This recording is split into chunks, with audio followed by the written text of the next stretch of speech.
Oi, pessoal! Eu sou a Samira da Leitura Cativante e estou criando este canal para compartilhar algumas dicas de livros e comentários que eu estou achando deles. Hoje eu vim trazer para você dicas de livros para a gente ler no Halloween. O primeiro livro dessa lista é de dois autores, do Julia e o Igor Verde, e é de um apocalipse zumbi, que se passa aqui no Brasil, mais especificamente no Rio de Janeiro.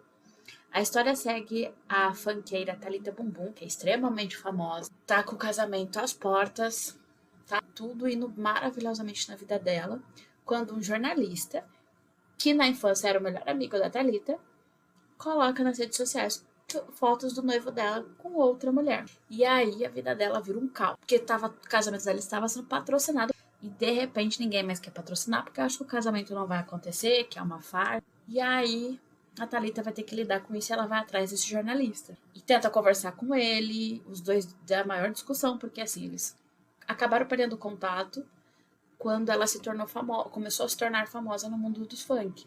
Quando ela começou a se tornar famosa, ela parou de falar com ele, porque eles cresceram numa das comunidades no Rio de Janeiro.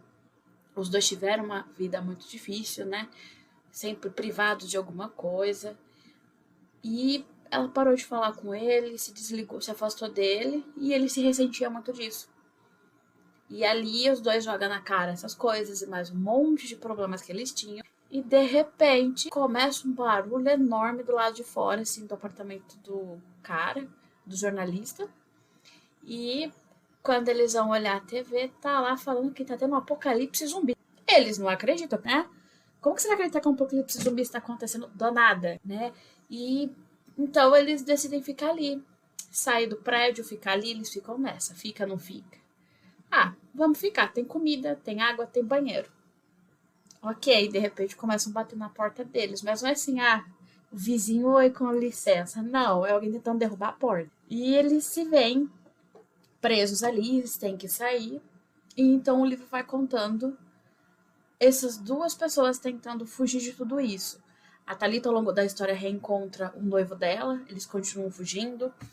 O jornalista, o Peu, ele estava com um namorado no apartamento, então tá os quatro tentando fugir junto, até chegar num lugar que o governo colocou, que diz que não tem como zumbis chegarem, que é protegido, e para você ir pra praia num lugar X que eles vão te levar lá de graça. Brasil, tem alguma coisa de graça? Mesmo em Apocalipse? Não acreditei.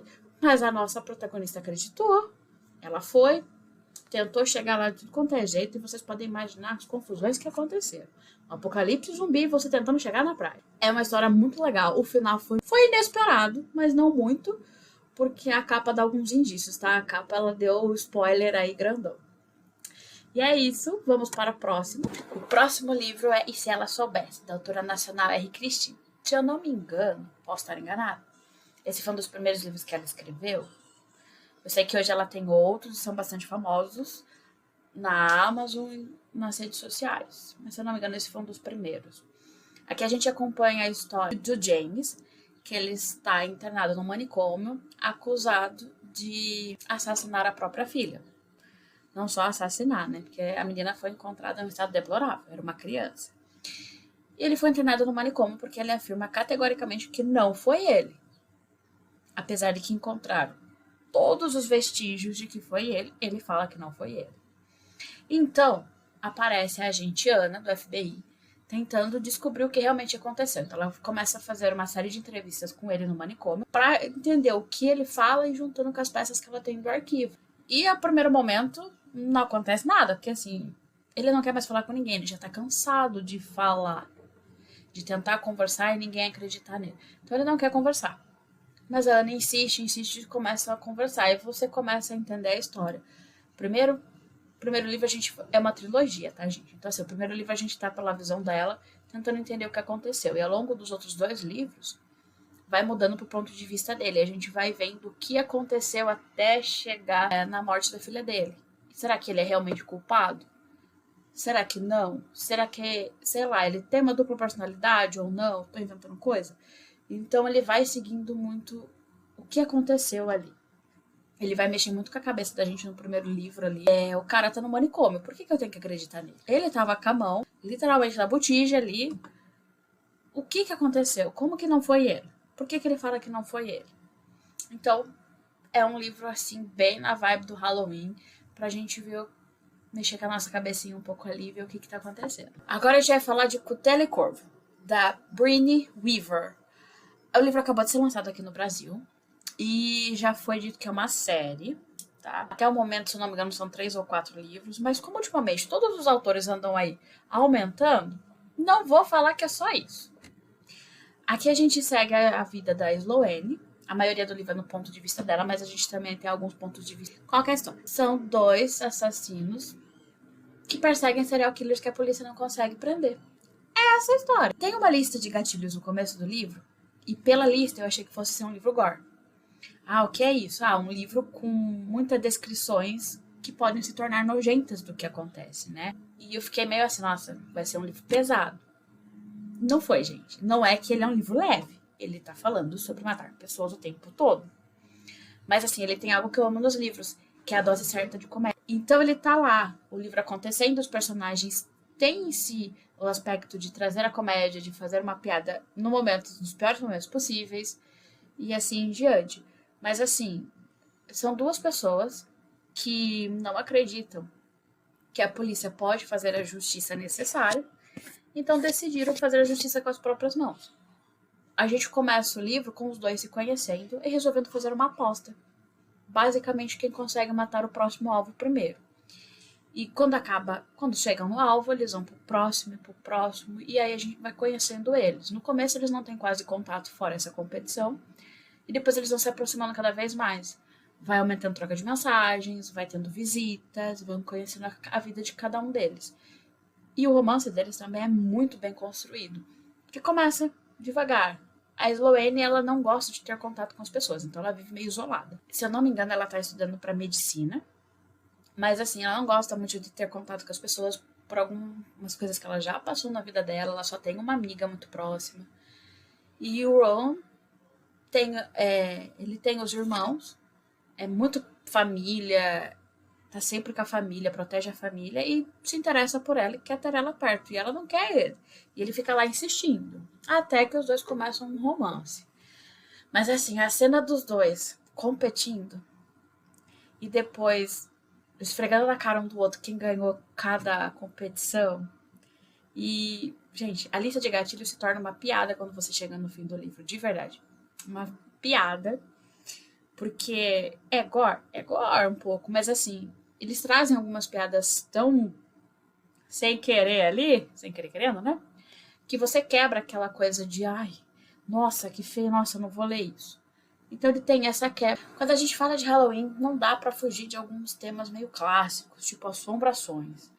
É esse o tema do livro Como Vender uma Casa Assombrada, do Greg Hendricks. Eu li ele esse mês. E assim, gente, eu esperava um pouco de susto, mas algo no estilo do Chuck ou do It, será? Talvez, mais ou menos isso. E assim, até metade do livro não acontecia nada. Pra dizer que não acontecia nada, tinha uma cena ou outra que você ficava, será que eu li errado? Será que a personagem não percebeu alguma coisa? Ela, né? Você ficava assim, acho que é impressão minha, mas da metade pra frente, gente do céu, foi susto atrás de susto. Nessa história a gente tem a Luísa. Ela é uma mãe solteira que divide a guarda, né, com o pai da menina e mora numa cidade longe de onde cresceu e onde a família está. E de repente ela recebe a ligação do irmão dela falando que os pais faleceram num acidente de carro. E ela vai pro enterro, mas não quer levar a filha, então a filha fica com o pai. Beleza, né? Tudo ótimo. Ok. Chegando lá, ela, ao longo do caminho, assim, da viagem, ela já fica pensando que ela e o irmão não se dão bem, que a gente tem o livro todo pela visão dela. Então a gente acaba adquirindo desgosto pelas pessoas porque ela desgosta das pessoas. Então ela não gosta do irmão. Ela não tem um contato com ele, já faz alguns anos que eles não se falam. E ela vai falando que ele é um cara que não faz nada, só fica com os pés pra cima o dia inteiro e não sei o que. E você começa a pensar que realmente ele é isso, sem saber quem ele é. Então, né, quando ela chega na cidade, ela fala que vai fazer o enterro, não sei o que. E ele, não, eu já fechei tudo, eles vão ser cremados, a cinza vai ser jogada no mar e não sei o que, não sei o que. Ela fica chocada, porque ela fala, não, vai ser enterrado, porque tem a cripta da família, não sei o que. E aí você percebe que ela também é controladora, que ou é do jeito dela ou ela não aceita. E os dois começam a brigar muito, porque ele fala o tempo todo que tá cansado dela controlando a vida dele. E aí você pensa, mas eles não têm contato há alguns anos. Aí fica aquela coisa, mas e aí? Aí ela vai pra trás da tia com as primas pra conversar e ver se consegue alguém colocar juízo na cabeça do irmão, porque pra ela tá errado. Daí ela vai pra casa dos pais pra ver como que tá as coisas lá. E aí ela nos conta que a mãe dela criava fantoche, bonequinhos. Gente, olha, ela descreve como que é a casa inteira. Prateleira da casa inteira com um monte de fantoche olhando pra você. Fora que a mãe criou 2 fantoches quase em tamanho real da filha e do filho, com a cara igualzinho. Bonecos, não é nem fantoche. Aí eu li aquelas cenas e eu falava, eu não entraria nessa casa, mas não entraria nunca. A casa inteira é cheia de boneco, fantoche, tudo. E aí ela vai entrando na casa, beleza, olhando aquilo, acha, né? E o boneco dos irmãos tá sentado na sala, com a TV ligada, assistindo TV. E teria fechado a porta, ido embora e falado, tia casa, fica aí. Mas não, a personagem quis entrar, ficar lá, desligou a TV e resolveu subir pro quarto dela, o antigo quarto, né, que ela tinha, olhar tudo. Aí ela passa na frente de uma porta e fala que ali é o escritório da mãe, escritório entre aspas, ali era o quarto que a mãe costurava os fantoches. Tanto que mais pra frente ela vai tentar abrir a porta e você não consegue abrir muito porque o quarto inteiro é cheio de fantoche que ela estava costurando. E ela fazia tipo cortina até eles ficarem prontos. Então, assim, você não consegue abrir a porta porque eles estão todos segurando a porta. Eu já fiquei assim. Se tacar fogo na casa não melhora? É isso, né? Não pode, não pode, gente. Mas tá bom. Aí, ela tá lá no quarto dela, vendo os bichos de pelúcia da infância dela, não sei o quê. E escuta a TV ligada de novo. Tá bom pra você? Eu já falei que eu não teria nem entrado nessa casa, muito menos ter desligado a TV e ficado. Ela vai e desliga de novo. Aí ela vê a caminhonete chegando. Caminhonete não, um caminhão. E aí ela descobre que o irmão contratou alguém pra jogar tudo da casa no lixo. Juro que eu teria concordado ali com ele, assim, né? Depois que eu terminei de ler o livro inteiro, eu juro que eu teria concordado ali na hora. Mas não, ela resolve fazer o quê? Ninguém mexe, quem mexe sou eu e ele. Na maior confusão, o irmão chega, os dois começam a brigar. A empresa que tava fazendo esse serviço resolve ir embora. E fala, olha, quando vocês se acertarem, a gente volta. E aí o irmão fica muito bravo com ela, fala que ele não vai entrar lá pra fazer isso, que não sei o que, é a maior confusão, briga de família, né? Morre os pais, os filhos vão brigar pela casa por tudo que tem dentro. É sempre assim, né? Beleza. Chegam no acordo, os dois vão embora, aí tem o enterro. Aí o filho, o Mark, né, o irmão dela, resolve o que quer, porque quer que lê o testamento ali no meio do velório. Ideia excelente, né? Tudo bem. Aí lê, descobre com quem ficou a casa, tudo. Continuam brigando. Mas aí a Louise decide que ela quer olhar a casa com calma, com cuidado, pra ver o que vai pro lixo e o que não vai. E o irmão fala, eu não vou entrar nessa casa. E ela resolve entrar, sozinha. E ele fica sentado lá de fora e ela lá dentro. E começa a acontecer cada vez coisas mais estranhas. A TV ligando sozinha. Isso aí é de praxe, é só a energia que tá com mau contato, mesmo quando você tira da tomada. Sabe? É, simpatia. Gente, depois do meio do livro, que é depois do enterro, depois que eles veem quem que vai com a divisão de bens e não sei o quê. Gente, e eu só tinha tempo de ler esse livro à noite, de madrugada, quase. Não deu muito certo. Leva-se susto, sim. Você fica muito preso na escrita do autor. Ele escreve muito bem, ele descreve as cenas muito bem. Você se sente ali, você se sente preso naquilo, naquelas cenas. Chega um momento que você acha que é você ali. Então, assim, se você é uma pessoa que tem medo, lê de dia, que assim você vai ficar melhor. Ótimo isso. Gostei muito do livro, mas assim, ler de dia. O último livro dessa lista é O Bom Filho. Gente, é uma autora oriental. Eu não sei falar direito o nome. Yoon Jeon. Aqui na história a gente tem o Yu, que ele tem em torno de uns 20 e tantos anos, quase 30 ali. E ele acordou completamente ensanguentado, mas assim, muito sangue na cama inteira nele. E ele acha estranho. E ele desce, né, pra sala. É uma casa de 2 andares. Ele desce pra sala. E no pé da escada a mãe dele tá inteira morta com um monte de sangue. Então ali você fala, acho que o sangue era dela. Só tem um problema. Ele não faz a mínima ideia do que aconteceu. Não lembra. Não lembra o que aconteceu. Não lembra se foi ele, se não foi. O que aconteceu? Ele sabe que ele estava dormindo, ele acordou. E é isso. Uma pessoa normal faria o quê? Ligaria pra polícia, né? Vamos ligar pra polícia. Vamos falar, né, o que aconteceu, não sei o que ele decide. Ele deixa o corpo da mãe ali, vai tomar um café. Ah, vou tomar café da manhã, eu tô com fome. Pois é. Achei normal? Não achei. Mas o médico, né, falou pra não contrariar a pessoa, então a gente continuei lendo ali. E o livro ele foi muito bem escrito. Então a gente vai, aos poucos, ele vai tentando lembrar o que acontece, ele vai lembrando. Só que assim, não é uma memória, aconteceu, eu lembrei o que aconteceu ontem. Não. Ele vai se lembrando de muita coisa. Ele vai lembrando que ele tava com raiva da mãe. Por quê? Ele não lembra. Ele lembra que tava com a raiva. Ele lembra que ele tava fugindo da mãe. Aí ele lembra coisa que aconteceu no mês passado. Aí ele perdeu a memória da vida inteira? Não. Ele perdeu a memória do dia anterior. Mas aí ele vai lembrando de coisas que se conectam com o que aconteceu. Ele vai lembrando que ele saía correr toda noite sem a mãe saber. A mãe não sabia. Ele escapava, fugia pela janela. Um cara de 20 e tantos anos fugia pela janela pra correr de madrugada. Só correr. Cada um com as suas doidinhas. Aí, tem cenas que ele vai lembrar da infância dele, o que aconteceu na infância. Era só ele e a mãe. E aí, de repente, aparece um irmão adotado, que a mãe adotou, que era o melhor amigo dele, se eu não me engano. E, de repente, ele tá começando a lembrar alguma coisa. O irmão ligava, mandava mensagem, falando que não tinha ido pra casa, porque tá na casa de um amigo. Depois, uma tia dele começava a ligar e ele não suporta a tia. E ele vai inventando mentiras, porque a tia tá procurando a mãe, não sei o quê. E assim, o corpo da mãe continua ali no chão, tá? Da sala o livro inteiro. Até que a tia, acho que, se eu não me engano, a tia fala que tá indo visitar ele, que quer falar com a mãe dele, alguma coisa assim. Aí que ele vai tirar o corpo da mãe dali, limpa tudo, mas ele não liga pra polícia. Ele esconde o corpo no quarto, alguma coisa assim. E fica nisso. E ele fica tentando lembrar e vivendo a vida dele normalmente. Aí ele vai lembrando, ai, ontem minha mãe fez meu café. Ai, quando eu tinha 5 anos, a minha mãe brigou comigo. Então, assim, ele vai lembrando da vida dele, tentando lembrar o dia anterior. E vai se montando um quebra-cabeça pra gente que você não sabe o que tá acontecendo. Foi ele que matou? Foi legítima defesa? A mãe prendia ele em casa? A mãe sufocava ele? A mãe era narcisista? O que estava acontecendo? E chegamos num final.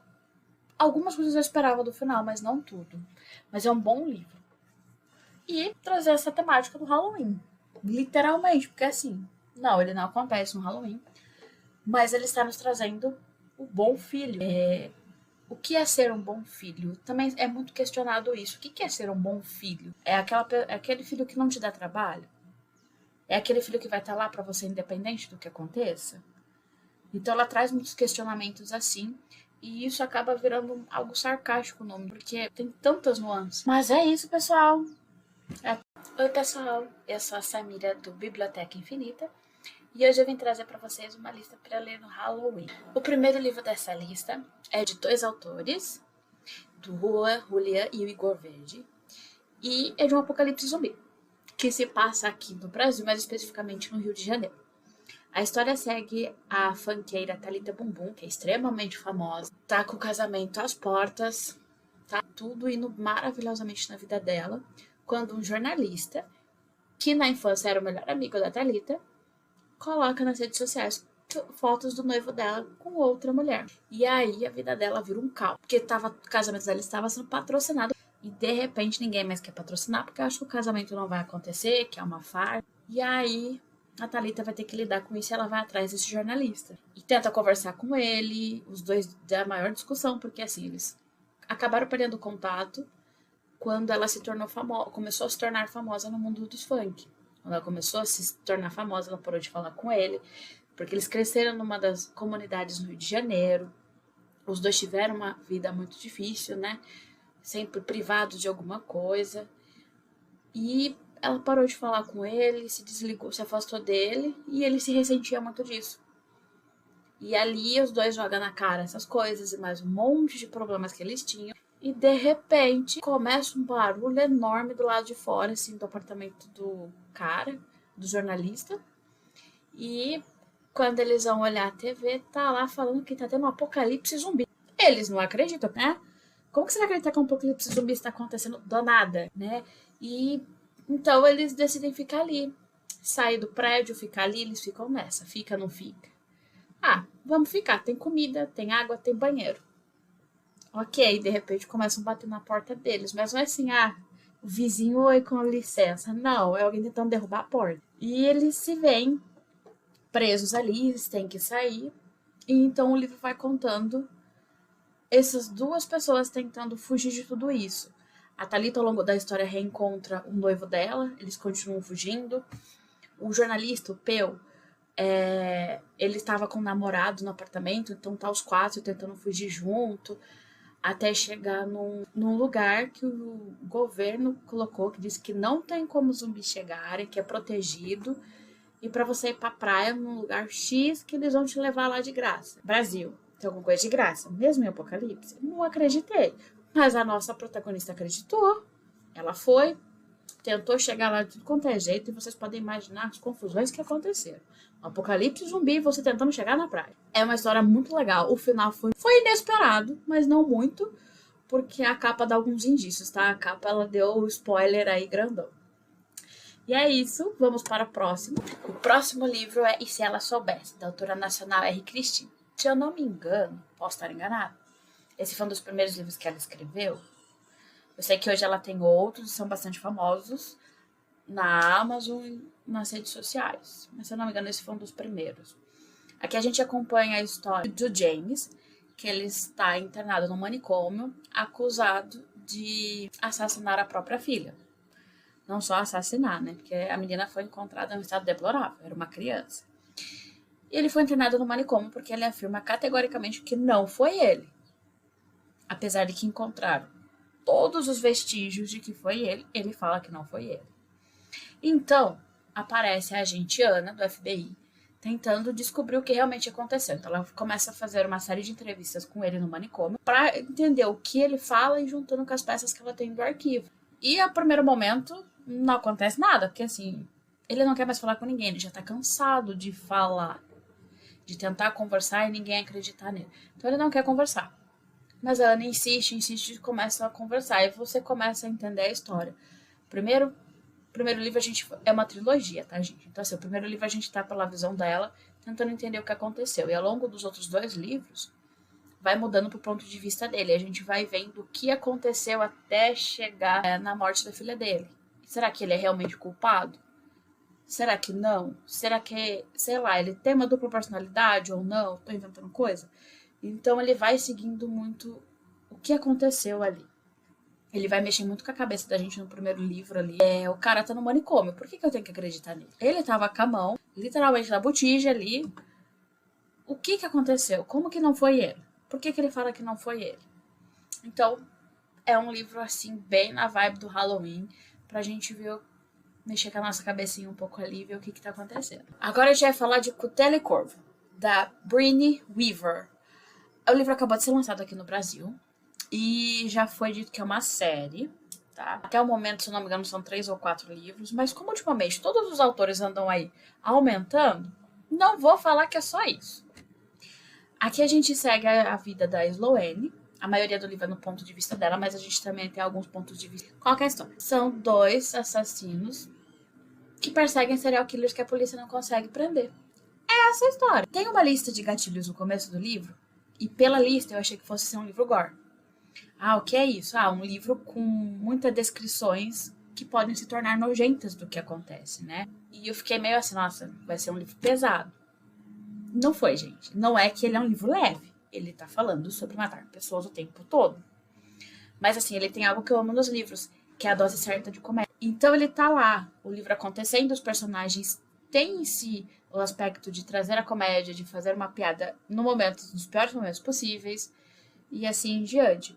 Mas assim, são 2 pessoas que não acreditam que a polícia pode fazer a justiça necessária, então decidiram fazer a justiça com as próprias mãos.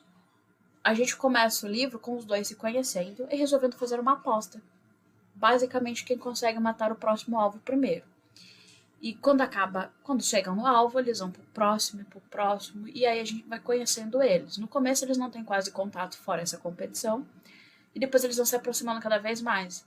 Vai aumentando troca de mensagens, vai tendo visitas, vão conhecendo a vida de cada um deles. E o romance deles também é muito bem construído, que começa devagar.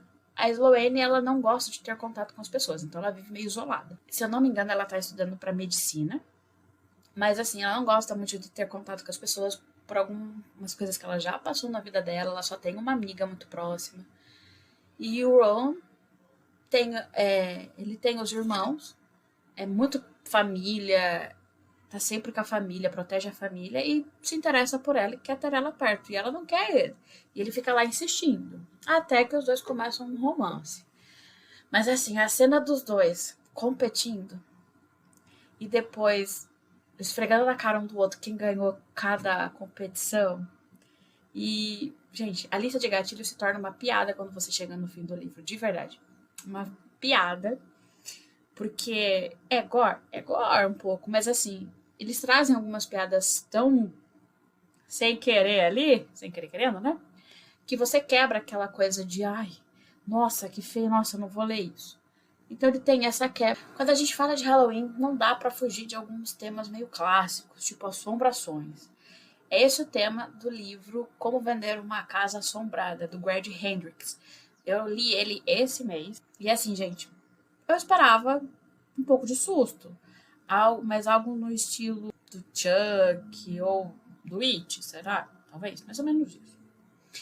E assim, até metade do livro não acontecia nada. Pra dizer que não acontecia nada, tinha uma cena ou outra que você ficava. Será que eu li errado? Será que a personagem não percebeu alguma coisa? Ela, né? Você ficava assim, acho que é impressão minha, mas da metade pra frente, gente do céu. Foi susto atrás de susto. Nessa história a gente tem a Luísa. Ela é uma mãe solteira que divide a guarda, né, com o pai da menina e mora numa cidade longe de onde cresceu e onde a família está. E de repente ela recebe a ligação do irmão dela falando que os pais faleceram num acidente de carro. E ela vai pro enterro, mas não quer levar a filha, então a filha fica com o pai. Beleza, né? Tudo ótimo. Ok. Chegando lá, ela, ao longo do caminho, assim, da viagem, ela já fica pensando que ela e o irmão não se dão bem, que a gente tem o livro todo pela visão dela. Então a gente acaba adquirindo desgosto pelas pessoas porque ela desgosta das pessoas. Então ela não gosta do irmão. Ela não tem um contato com ele, já faz alguns anos que eles não se falam. E ela vai falando que ele é um cara que não faz nada, só fica com os pés pra cima o dia inteiro e não sei o que. E você começa a pensar que realmente ele é isso, sem saber quem ele é. Então, né, quando ela chega na cidade, ela fala que vai fazer o enterro, não sei o que. E ele, não, eu já fechei tudo, eles vão ser cremados, a cinza vai ser jogada no mar e não sei o que, não sei o que. Ela fica chocada, porque ela fala, não, vai ser enterrado, porque tem a cripta da família, não sei o que. E aí você percebe que ela também é controladora, que ou é do jeito dela ou ela não aceita. E os dois começam a brigar muito, porque ele fala o tempo todo que tá cansado dela controlando a vida dele. E aí você pensa, mas eles não têm contato há alguns anos. Aí fica aquela coisa, mas e aí? Aí ela vai pra trás da tia com as primas pra conversar e ver se consegue alguém colocar juízo na cabeça do irmão, porque pra ela tá errado. Daí ela vai pra casa dos pais pra ver como que tá as coisas lá. E aí ela nos conta que a mãe dela criava fantoche, bonequinhos. Gente, ela descreve como que é a casa inteira, prateleira da casa inteira com um monte de fantoche olhando pra você. Fora que a mãe criou 2 fantoches quase em tamanho real da filha do filho, com a cara igualzinho. Bonecos, não é nem fantoche. Aí eu li aquelas coisas e eu falava, eu não entraria nessa casa, mas não entraria nunca. A casa inteira é cheia de boneco, fantoche, tudo. E aí ela vai entrando na casa, beleza, olhando aquilo, acha, né? E o boneco dos irmãos tá sentado na sala, com a TV ligada, assistindo TV. E teria fechado a porta, ido embora e falado, tia casa, fica aí. Mas não, a personagem quis entrar, ficar lá, desligou a TV e resolveu subir pro quarto dela, o antigo quarto, né, que ela tinha, olhar tudo. Aí ela passa na frente de uma porta e fala que ali é o escritório da mãe, escritório entre aspas, ali era o quarto que a mãe costurava os fantoches.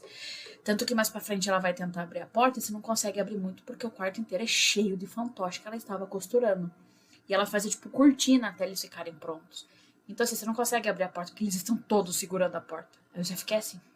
Se tacar fogo na casa não melhora? É isso, né? Não pode, não pode, gente. Mas tá bom.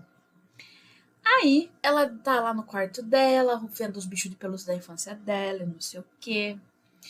E escuta a TV ligada de novo. Tá bom pra você? Eu já falei que eu não teria nem entrado nessa casa, muito menos ter desligado a TV e ficado. Ela vai desligar de novo. Aí ela vê a caminhonete chegando. Caminhonete não, um caminhão E aí ela descobre que o irmão contratou alguém pra jogar tudo da casa no lixo. Jura que eu teria concordado ali com ele, assim, né? Depois que eu terminei de ler o livro inteiro, eu juro que eu teria concordado ali na hora. Mas não, ela resolve fazer o quê? Ninguém mexe, quem mexe sou eu e ele. Na maior confusão, o irmão chega, os dois começam a brigar. A empresa que tava fazendo esse serviço resolve ir embora. E fala, olha, quando vocês acertarem, a gente volta. E aí o irmão fica muito bravo com ela. Fala que ele não vai entrar lá pra fazer isso. Que não sei o quê. É a maior confusão, briga de família, né? Morre os pais. Os filhos vão brigar pela casa por tudo que tem dentro. É sempre assim, né? Beleza. Chegam no acordo, os dois vão embora. Aí tem o enterro. Aí o filho, o Mark, né, o irmão dela, resolve o que quer, porque quer que lê o testamento ali no meio do velório. Ideia excelente, né? Tudo bem. Aí lê, descobre com quem ficou a casa, tudo. Continuam brigando. Mas aí a Louise decide que ela quer olhar a casa com calma, com cuidado, pra ver o que vai pro lixo e o que não vai. E o irmão fala, eu não vou entrar nessa casa. E ela resolve entrar, sozinha. E ele fica sentado lá de fora e ela lá dentro. E começa a acontecer cada vez coisas mais estranhas. A TV ligando sozinha. Isso aí é de praxe, é só a energia que tá com mau contato, mesmo quando você tira da tomada. Sabe? É, simpatia. Gente, depois do meio do livro, que é depois do enterro, depois que eles veem quem que vai com a divisão de bens e não sei o quê. Gente, eu só tinha tempo de ler esse livro à noite, de madrugada, quase. Não deu muito certo. Leva-se susto, sim. Você fica muito preso na escrita do autor. Ele escreve muito bem, ele descreve as cenas muito bem. Você se sente ali, você se sente preso naquilo, naquelas cenas. Chega um momento que você acha que é você ali. Então, assim, se você é uma pessoa que tem medo, lê de dia, que assim você vai ficar melhor. Ótimo isso. Gostei muito do livro, mas assim, ler de dia. O último livro dessa lista é O Bom Filho. Gente, é uma autora oriental. Eu não sei falar direito o nome. Yoon Jeon. Aqui na história a gente tem o Yu, que ele tem em torno de uns 20 e tantos anos, quase 30 ali. E ele acordou completamente ensanguentado, mas assim, muito sangue na cama inteira nele. E ele acha estranho. Ele desce, né, pra sala. É uma casa de 2 andares. Ele desce pra sala. E no pé da escada a mãe dele tá inteira morta com um monte de sangue. Então ali você fala, acho que o sangue era dela. Só tem um problema. Ele não faz a mínima ideia do que aconteceu. Não lembra. Não lembra o que aconteceu. Não lembra se foi ele, se não foi. O que aconteceu? Ele sabe que ele estava dormindo, ele acordou. E é isso. Uma pessoa normal faria o quê? Ligaria pra polícia, né? Vamos ligar pra polícia. Vamos falar, né? O que aconteceu, não sei o que. O que ele decide? Ele deixa o corpo da mãe ali. Vai tomar um café. Ah, vou tomar café da manhã, eu tô com fome. Pois é. Achei normal? Não achei. Mas o médico, né, falou pra não contrariar a pessoa. Então a gente continuou lendo. Continuei lendo ali. E o livro ele foi muito bem escrito. Então a gente vai... Aos poucos ele vai tentando lembrar o que acontece, ele vai lembrando. Só que assim, não é uma memória, aconteceu, eu lembrei o que aconteceu ontem. Não. Ele vai se lembrando de muita coisa. Ele vai lembrando que ele tava com raiva da mãe. Por quê? Ele não lembra. Ele lembra que tava com a raiva. Ele lembra que ele tava fugindo da mãe. Aí ele lembra coisa que aconteceu no mês passado. Aí ele perdeu a memória da vida inteira? Não. Ele perdeu a memória do dia anterior. Mas aí ele vai lembrando de coisas que se conectam com o que aconteceu. Ele vai lembrando que ele saía correr toda noite sem a mãe saber. A mãe não sabia, ele escapava, fugia pela janela. Um cara de 20 e tantos anos fugia pela janela pra correr de madrugada. Só correr. Cada um com as suas doidinhas. Aí, tem cenas que ele vai lembrar da infância dele, o que aconteceu na infância. Era só ele e a mãe. E aí, de repente, aparece um irmão adotado, que a mãe adotou, que era o melhor amigo dele, se eu não me engano. E, de repente, ele tá começando a lembrar alguma coisa, o irmão ligava, mandava mensagem, falando que não tinha ido pra casa, porque tá na casa de um amigo. Depois, uma tia dele começava a ligar e ele não suporta a tia, e ele vai inventando mentiras, porque a tia tá procurando a mãe, não sei o quê. E assim, o corpo da mãe continua ali no chão, tá? Da sala o livro inteiro. Até que a tia, acho que, se eu não me engano, a tia fala que tá indo visitar ele, que quer falar com a mãe dele, alguma coisa assim. Aí que ele vai tirar o corpo da mãe dali, limpa tudo, mas ele não liga pra polícia. Ele esconde o corpo no quarto, alguma coisa assim. E fica nisso. E ele fica tentando lembrar e vivendo a vida dele normalmente. Aí ele vai lembrando. Ai, ontem minha mãe fez meu café. Ai, quando eu tinha 5 anos, a minha mãe brigou comigo. Então, assim, ele vai lembrando da vida dele, tentando lembrar o dia anterior. E vai se montando um quebra-cabeça pra gente que você não sabe o que tá acontecendo. Foi ele que matou? Foi legítima defesa? A mãe prendia ele em casa, a mãe sufocava ele, a mãe era narcisista, o que estava acontecendo? E chegamos num final. Algumas coisas eu esperava do final, mas não tudo. Mas é um bom livro. E trazer essa temática do Halloween. Literalmente, porque assim, não, ele não acontece no Halloween, mas ele está nos trazendo o bom filho. O que é ser um bom filho? Também é muito questionado isso. O que é ser um bom filho? É aquele filho que não te dá trabalho? É aquele filho que vai estar lá para você independente do que aconteça? Então ela traz muitos questionamentos assim, e isso acaba virando algo sarcástico o nome do filme, porque tem tantas nuances isso. Espero que todos tenham gostado da lista. Se você gostou do vídeo, curte, compartilha com seus amigos e segue o canal, que logo temos aí a parte 2 dele. E por favor, deixa nos comentários alguns livros que vocês leram no Halloween ou que vocês acham que tem a vibe do Halloween, assim como esses outros livros aqui. Beijo, até mais!